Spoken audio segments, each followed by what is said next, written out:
নমস্কার, আমি শ্রী। বিয়েবাড়ির পার্ট 2 নিয়ে আবারও হাজির। বিয়ে ছিল গোধূলি লগ্নে, তাই সন্ধ্যেবেলা 8টার মধ্যেই বিয়ে শেষ হয়ে গেছে। তারপর এই ওপেন এয়ারে একটা রিসেপশন পার্টির অ্যারেঞ্জমেন্ট করেছিল মেয়ের বাড়ির তরফ থেকে।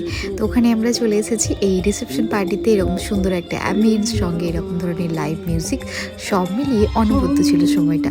প্রথমেই ব্রাইড আর গ্রুমকে সুন্দর একটা ওয়েলকাম করার পর তারা বিভিন্ন ধরনের ফ্যামিলি ফটোগ্রাফস নিতে বিজি হয়ে গেছিলো। আর এদিকে আমরাও বিভিন্ন ধরনের স্টলে দাঁড়িয়ে একবার পেট পুজো করছিলাম, আর সঙ্গে এরকম ধরনের সুন্দর একটা অ্যাম্বিয়েন্সকে এনজয় করছিলাম।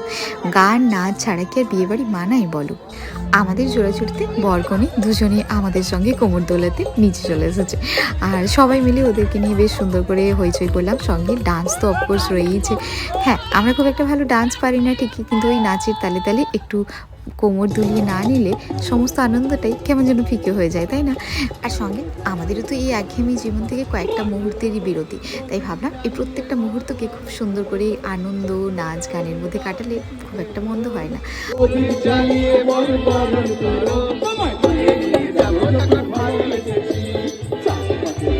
আর এই গানটা ছাড়া তো বাঙালি বিয়ে একদম অসম্ভব।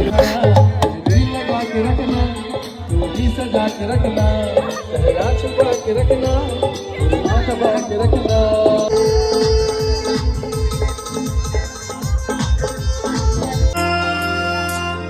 रंग आशिकी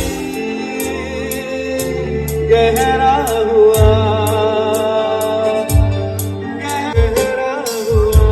কাটাই 12টা, এবার এসেছি আমরা ডিনার করার জন্য। সন্ধ্যাবেলায় বিয়ে হয়ে যাওয়াতে অনেকটা সময় পেয়েছি, সবাইকে নিয়ে অনেক মজাও করেছি। এবার চলে এসেছি মেন কোর্সে, কিন্তু এখানে এসে এত মেনু দেখে ভীষণ কনফিউজড, আর পেটে একটু খিদে নেই। চলো মেনুগুলো একটু তোমাদের সঙ্গে শেয়ার করি। প্রথমেই ছিল স্যালাড, সঙ্গে কাসুন্দি, তারপর ছিল বাটার ফিশ ফ্রাই, তারপর ছিল চিকেন কষা, কুলচে, কাশ্মীরি পোলাও, সঙ্গে ছিল চিংড়ির মালাইকারি, ছিল সাদা ভাত, মুগ ডাল এবং এঁচড়ের কারি, আর ছিল দই, পাঁপড়, মিষ্টি, তবে কাশ্মীরি পোলাও আর মাটন দিয়ে আমি আমার পেট পুজো শেষ করলাম। বিয়ে কমপ্লিট, সুন্দর করে সমস্ত কাজ কমপ্লিট হয়েছে। এবার পালা বাড়ি ফেরার। বাই।